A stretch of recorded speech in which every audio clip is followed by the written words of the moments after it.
Hey guys, welcome to Split. Today we are talking about the CMF brand. Now, if you don't know, the CMF brand is Nothing's sub-brand. Now, do you remember Nothing?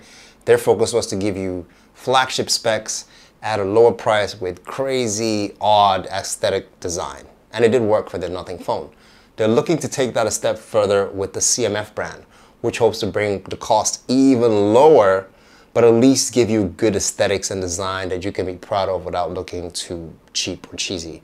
So today we're going to focus on one of the CMF products, which is called the CMF by Nothing Watch Pro.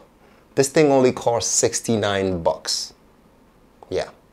And at 69 bucks, the question on your mind is, does it suck? Let's find out.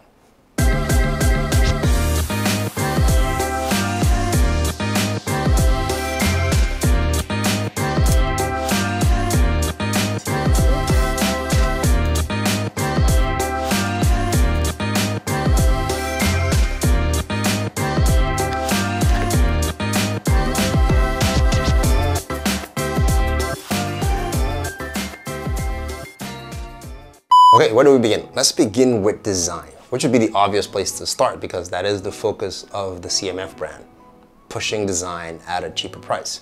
And straight off the bat, you can see that this thing takes its inspiration just like their Nothing phone from the Apple Watch, in my opinion. And it's made in a nicely square rectangle, aluminum casing that comes in either silver or matte gray. This is the silver version, and it has the orange strap. This strap is super comfortable. It does look bulky, but this thing isn't heavy at all. It weighs about 30 grams. If you add the strap weight, everything in total weighs about 47 grams. So don't feel it on your wrist at all.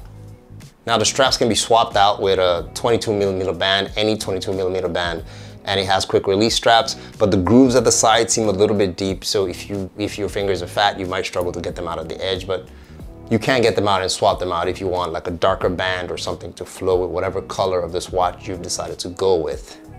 Now I've noticed that the black strap tends to pick up dust a whole lot easier, and it is easier to see the gunk on the side in comparison to the orange strap which I have here, which always seems pretty neat and kind of goes with my shirt now that I think about it. That was purely by accident. I did not plan this. Believe what you want. Moving on.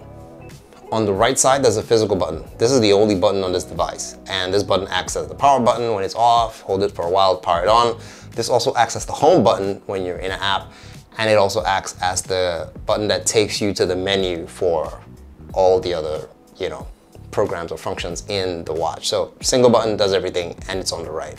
You cannot spin the software to go the other way, at least while I was testing this watch. So if you're left-handed and you like to push your watch with this finger, tough luck, you might have to push it that way because the software won't rotate like in other watches.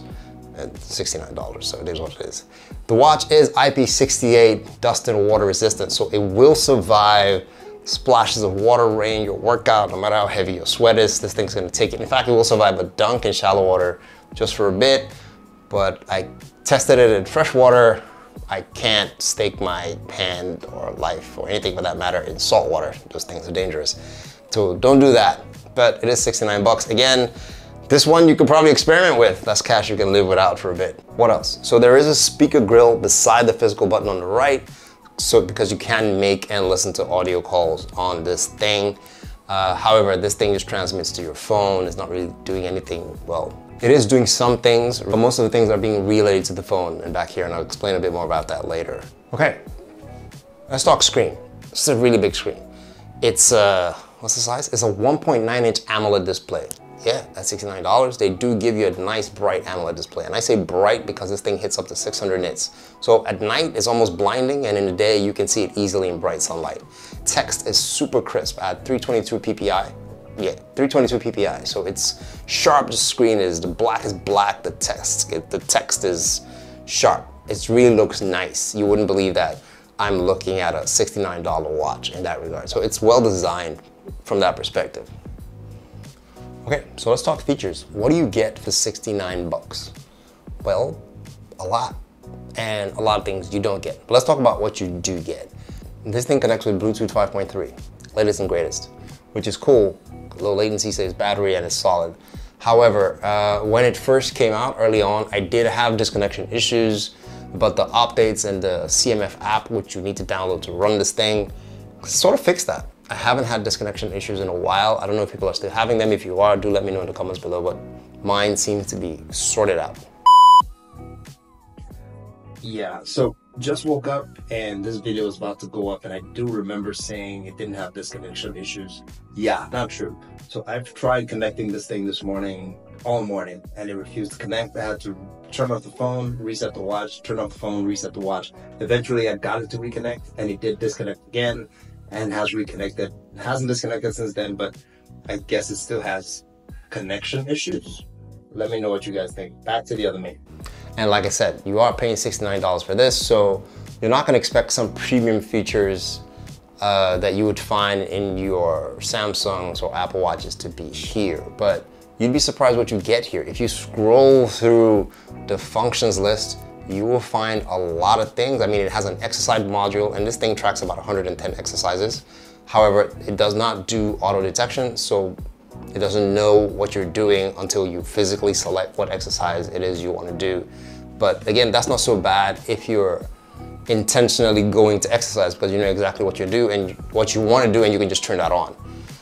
But again, keep in mind there is no auto detect if that's what you want in a watch. It does have record for your exercises. It does do heart rate detection. It does have blood oxygen detection, activity list. It does sleep tracking, stress tracking. You can make phone calls on this thing. It plays music from your phone. It does work as a camera remote. When you open it here, it opens up the phone that is connected to it, but you don't see what you're taking a picture of. It's just a big shutter button that's here. But when you do take it, yeah, it does take a picture on your phone. So that's not so bad. So it does have a voice assistant, but this again really is just sending that request back to your phone and relaying the answer back here. So it's not doing any processing on the watch. So don't expect any magic to happen in that regard. It has a stopwatch and timers. So I've had a weird experience with the stopwatch and timers. When I set a timer and I'm on the screen of the timer, let's say 3 minutes, so I can't seem to get away from this screen like other watches, because when I leave, I can't find it. I can't find the timer anymore. It just disappears. And then I have to go back into that timer, and I realize it's either no longer timing. Yeah, it's not. I just have to do it all over again. So that's some of the key quirks I see in here, but that might be an easy fix with software in the short term, but for now, that happens. You have to stay on that screen and finish your timing to have a successful timer experience on this watch. Okay, so let's rant a bit about the CMF app, which is the app you need to download in here to run this watch successfully. Let me pop it open. So when you open the app, there are 4 sections or tabs, if you will. The first one is called Connected, and you see whatever exercises you've done, calories you've burned, your stress data for the day, your heart rate, and your sleep tracking, if you do have anything there at all. The next one is called Exercise. So whatever exercise you want to do at the time, you select it here, you start it here, it will be tracked here and dumped on the screen. Feels a bit repetitive, but it is what it is. The third screen is called Device. Now, device screen shows you your battery power left in the watch and the gallery for watch faces. Now, if you're wondering about watch faces, the watch itself can hold about 4 watch faces at a time, right? It does have some nice watch faces. If you go into it, I think it has about 60 watch faces that are resident here. However, to swap out whatever 4 you have here, you just go select the one you want, click that and click download and use, and it'll download the watch face onto the watch. And that replaces whatever, maybe the last one you didn't use or whatever, it just adds one more to that watch. But you're not gonna have a plethora of watch faces in here waiting for you to select them. It's just gonna keep that limited, at least for now in the experience I have. Okay, it tends to freeze every now and then. It just froze. Yeah, so the 4th tab. Let's talk about the 4th tab. Sorry, it froze for a second. The 4th tab is your personal tab, your profile tab, where your email is, your daily goal, what you've done for the day, logs, FAQs. You can check for updates on that tab and contact CMF and so on and so forth. And that's really it in the app. Nothing overly spectacular, but it does keep that same architecture. Because if you look at the way it looks, it sort of matches the colors and the band and how the icons go with that whole nothing simplistic style architecture, which is not bad. I think they kept it cool and simple. So it flows nicely. Yeah. Battery life, let's talk battery life. How long does this thing last? Now, because it's chunky, right? CMF, nothing has managed to put a 340 milliamp battery in here and says this thing's supposed to last 13 days, basically 2 weeks, give or take. I think if you just have it on the normal function with always on, always screen on, always, oh my God. Screen always on, off, you probably may get that 13 days, especially if you're not doing any tracking or anything that's gonna strain this thing with GPS draining your battery. However, with the basic use that I've used to track 1 or 2 things a day, maybe listen to music or make a command, yeah, I've gotten about 6 days at the most. I probably could push for more, but maybe it's not optimized, but I've gotten about 6 days. But like I said, I think if I turn off the screen to just turn off raise to wake, or maybe have to push it every time, I probably would get more. But 6 days is a whole lot more than I'm getting from my premium smartwatches that cost 4 or 5 times the cost of this thing I'm wearing. And this has quite a few functions that I can live with as a basic smartwatch user. So 6 days is amazing. You can easily work that into your recharge cycle. No stress at all. So there's a recap of what you don't get for 69 bucks. You don't get onboard Wi-Fi. You don't get a payment system. No Google Pay, none of that, no Apple Pay. You don't get wireless charging. You cannot reorganize the widgets. So the way they come is the way they are. The way they're aligned, you can't say this should come second, this should come third like you would do in the other watches. No, it is what it is. You're stuck with the watch faces you get that are in the app, and you have to download them onto the phone, I think 4 at a time or so, 5 at a time. That's it, no more. Maybe they're making more, but not as much as compared to the other premium smartwatches. It has limited notification interaction, meaning that once I get a message, I can tap that message to read it, but I will read just a part of it and I can't interact with it. I can't say reply, okay, even delete. I think I just swipe it away and that's it, it's gone. Boom, bye-bye. So limited. And it does not rotate, I know this one is just nitpicking, but does not rotate to accommodate right-handed wearers. So if you wear it this way, the interface, the screen will still face the same way and I have to press the button like that or like that. Minor inconvenience for some people, hey, but for me, I think it's an easy software fix. It might be, might not be, but that's something that's the limitation here, just so you know. So, in conclusion, it is 69 bucks.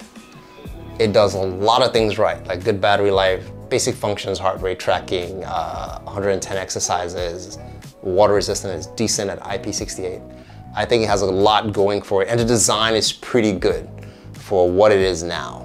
At $69, I think if you're just getting into the smartwatch game and you just want something for notifications, this will scratch that itch pretty easily. But if you want like auto detect or really high-tech features like bioimpedance, full body measurements and all that Iron Man stuff, this is not for you. Anyway, so that's my time for CMF. We will look at the other CMF products. They did have 3 they released. So the Nothing Pro, the CMF Watch Pro was one of them.